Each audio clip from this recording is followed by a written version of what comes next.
요한 복음사가는 예수님과 함께 사셨습니다. 그분의 죽음과 부활을 경험합니다. 그분의 준비도 경험했습니다. 최후의 만찬에서 예수님의 그 원칙적인 행위를 전해주고 있습니다. 발을 닦아주시는 모습입니다. 당대에 발을 닦는 사람들은 노예들이나 종들이었습니다. 예수님께서 직접 당신 제자들의 발을 닦아주셨습니다. 그것은 원칙적인 근본적인 가치를 전해주시기 위해서입니다. 나는 스승이다. 나는 주님이다.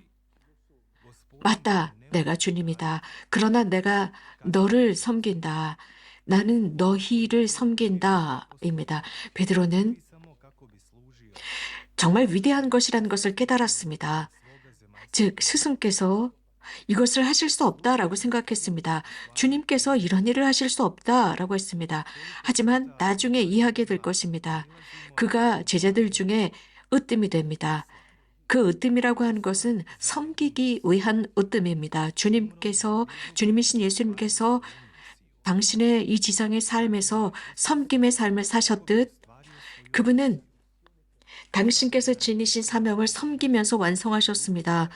복음에 아주 근본적인 단어가 계속 나옵니다. 파견하고 파견하다, 파견하다입니다. 한 사명을 위한 파견입니다. 십자가에서 돌아가심은 당신의 사명을 완수하기 위해서였습니다.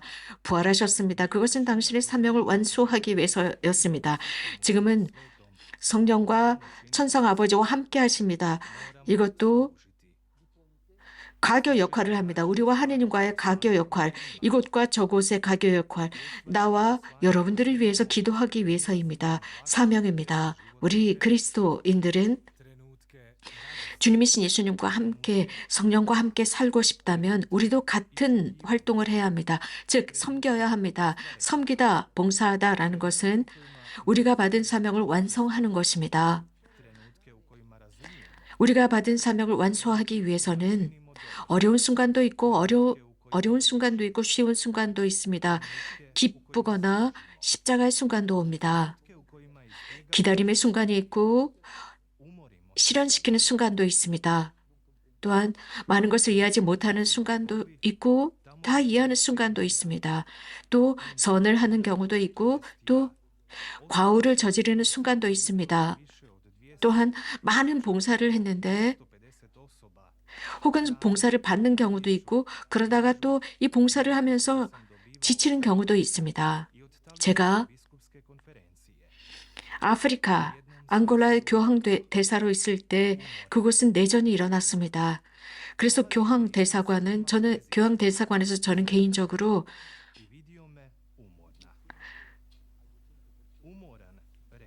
200여 명에게 매일 아침 음식이나 의복이나 혹은 우유나 등등을 나누었습니다. 이탈리아 주교회의 카리타스에서 저에게 제공한 물품입니다. 그러다 저는 지쳤습니다. 정말 지쳐버렸습니다. 그런데 어떤 가난한 사람, 아무것도 없는 사람, 옷 헐벗은 한 가난한 사람이 제가 지친 모습을 보고 지나가면서 이런 말을 했습니다.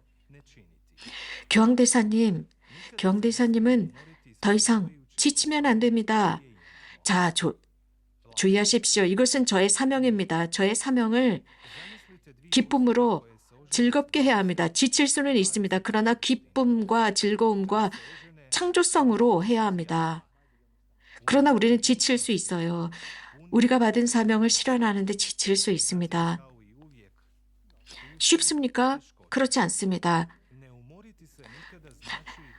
20년, 25년 동안 결혼 생활을 하는 사람들을 봅시다. 그들은 결혼 초에 굉장히 기쁘고 행복하고 아주 충만한 미래와 많은 프로젝트를 가지고 결혼 생활을 합니다. 그런데 항상 그렇듯이 결혼 생활을 하면서 어려움을 겪습니다. 절대 지치지 않는다라는 뜻은 우리가 지닌 한계에도 불구하고 우리 모두가 지닌 높고 낮음에도 불구하고 또 뭘 이해나 십자가나 어려움이 있을지라도 그 사람이 늘 성실한 것입니다. 항상 성실한 사람입니다. 기억나는 게 있는데 칠레 교황대사로 있을 때였습니다. 교황대사관에서 결혼 70주년 미사와 축하연을 하던 중이었습니다. 소성당에 많은 가족들과 친지들과 손자, 손녀들, 증손자들, 증손자의 증손자들이 다 참여했습니다. 그런데 이 축하 미사가 끝난 뒤에 그 어르신은 90이 넘으신 분인데 한 말씀을 하고 싶어요라고 했습니다. 그리고 제대 독서대 곁에 쓰셔서 이런 말씀을 하셨습니다. 아내를 바라보면서 이렇게 말씀하셨어요. 지금 하느님께서 저를 바라보는 이 순간 70년 동안 하느님께서 바라보시는 이 순간 고백합니다. 저는 70년 내내 당신에게 성실한 남편이었습니다. 모두가 침묵에 들어갔습니다. 이것이 바로 사명을 완수하는 것입니다. 높고 낮음, 여러 가지 많은 일이 있었음에도 불구하고 나는 항상 당신과 함께 있었고 당신에게 성실했습니다. 이것이 바로 우리가 받은 사명을 완수하는 것입니다. 각자 사명이 있습니다. 저는 저의 사명이 있고 그래서 저는 저의 사명을 완수해야 합니다. 항상 지속성만이 아니라 항상 성실하게 완수해야 합니다. 제 삶에서 가졌던 저는 지금 벌써 75살입니다. 그래서 높고 낮음이 있고 좋고 나쁨이 있고 여러 다양한 사명을 완수해 있었던 그런 순간에서도 지속적으로 하면서도 그 사명에 성실해야 합니다. 제가 사제가 되었을 때였습니다. 사제 수품을 받았을 때 그 당시에 저희는 2명이 수품을 받았는데 그분께서 하신 말씀은 주교님이 하신 말씀은 하나도 기억이 나지 않지만 단 한마디만 기억이 납니다. 그분께서 미사가 끝난 뒤에 저희를 바라보시면서 이런 말씀을 하셨습니다. 여러분의 미래는 아무도 모릅니다. 여러분이 어디로 갈지, 무엇을 할지 아무도 모릅니다. 하지만 우리 모두가 이 자리에 남아있기를 바랍니다. 여러분과 함께 있는 우리 모두가 여러분들의 삶의 마지막 순간 모두가 성실한 사제였다라고 말할 수 있는 사제이기를 바랍니다. 라고 했습니다. 성실하다라는 것은 예수님처럼 십자가와 또 좋은 것이 함께 있는 것입니다. 성실하다라는 것은 즉 우리가 받은 사명에 성실하다는 것은 걸어야 합니다. 복음에서 예수님은 걷고 또 걷고 걸으셨습니다.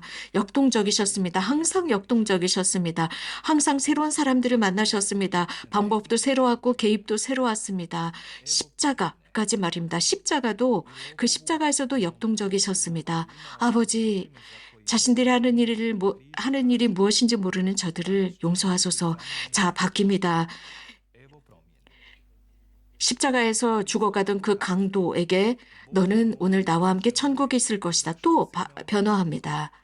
또 이런 말씀을 하십니다. 나의 하느님, 왜 저를 버리십니까? 또 여기에서 변화가 일어납니다. 그리고 이렇게 첨부합니다. 당신 손에 제 영혼을 맡깁니다. 여기에 또 변화가 있습니다. 사흘 만에서 우리는 항상 이렇게 바뀌어야 합니다. 걸어야 합니다. 아주 좋으신 성경 요한 바오로 23세께서 이런 말씀을 하셨습니다. 업데이트해야 한다라고 하셨습니다. 내 사명을 업데이트하고 또 업데이트해야 합니다. 시기가 바뀌고 문화가 바뀝니다. 그래서 우리는 절대로 50년 전에는 이랬는데 라는 말을 절대 하지 말아야 합니다. 왜냐하면 세상이 바뀝니다. 복음은 항상 똑같습니다. 하지만 우리가 이 복음을 선포하고 그것을 실천하고 설교하는 방법은 바뀝니다. 여러분들이 결혼하셨을 때 결혼한 부분은 똑같습니다. 하지만 여러분 기쁨과 많은 것을 가지고 결혼 생활을 시작합니다. 하지만 사랑이 변화됩니다. 우리는 항상 이렇게 사랑을 업데이트해야 합니다. 항상 업데이트해야 합니다. 삶이 바뀝니다. 많은 젊은이 삶의 프로젝트를 합니다. 삶의 프로젝트. 알고 이해하면서 그 안에 들어갈 줄 알아야 합니다. 내 삶이 어떠해야 하는지 프로젝트를 하고 노력하고 또 노력하고 노력해야 합니다. 아주 위대한 성인께서 하신 말씀인데 저는 이 말씀을 자주 인용하는데 복음을 함축적으로 표현하고 있습니다. 우리들의 삶 안에서 우리들의 사명 안에서 우리는 세상에서 가장 훌륭한 사람이 되어야 한다. 가장 훌륭한 사람들이 되어야 한다. 교만해지기 위해서가 아니라 잘 섬기기 위해서라고 했습니다. 잘 섬기기 위해서입니다. 이것은 최후의 만찬에서 드러납니다. 발을 닦아줍니다. 세상에서 가장 훌륭한 사람이 되기 위해서입니다. 교만해지기 위해서가 아니라 잘 봉사하기 위해서입니다. 부활 축하드립니다. 여러분 모두에게 부활을 축하드립니다. 스레탄 우스크레스 부활을 축하합니다.